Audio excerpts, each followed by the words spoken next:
Hello बंधुসকল আজি বহুত দিনৰ মূৰত আপোনালোক সকলোকে স্বাগতম জনাইছো মোৰ চেনেল হালি লাইফষ্টাইললৈ। আজি মই আপোনালোকৰ ওচৰলৈ লৈ আহিছো এটা সুন্দৰ ব্লগ। আহকচোন আপোনালোকে উপভোগ কৰক গুৱাহাটীৰ পৰা চন্দ্ৰপুৰ হৈ পবিতৰালৈ যোৱা এই সুন্দৰ পথটো।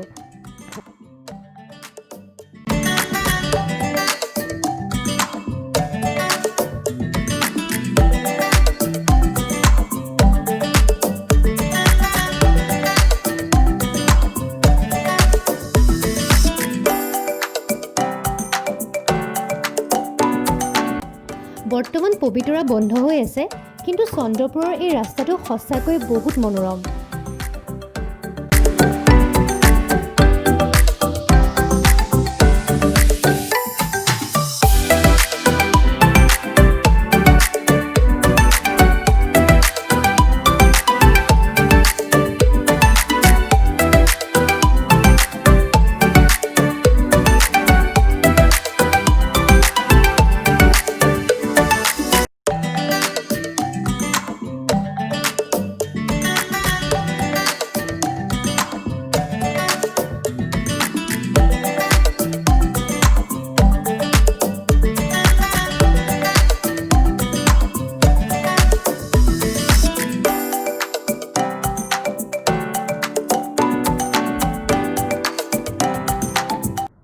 চন্দ্ৰপুৰ বুঢ়ামায়ং হৈ পবিতৰালৈ গৈ থাকোঁতে আমি ৰাস্তাটো ভুল কৰিছিলোঁ আৰু পবিতৰা পাৰ হৈ এখন নৈ পাইছিলোঁগৈ। সেইখন আছিলে কপিলী নদী।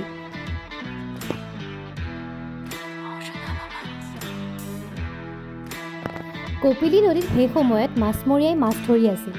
চাওকচোন দৃশ্যবোৰ।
এইটো হৈছে পবিতৰাৰ এন্ট্ৰেন্স, কিন্তু বৰ্তমান কোভিডৰ কাৰণে এয়া বন্ধ হৈ আছে।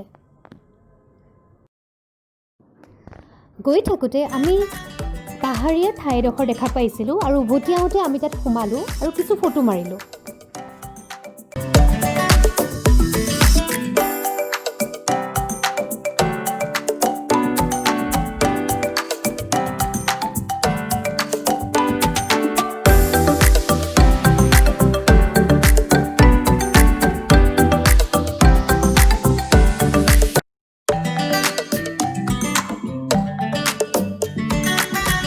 উভতি আহোঁতে সন্ধ্যা লাগিছিল, গতিকে গোটেই ট্ৰিপটো কেনেকুৱা লাগিলে জনাবচোন কমেণ্ট কৰি।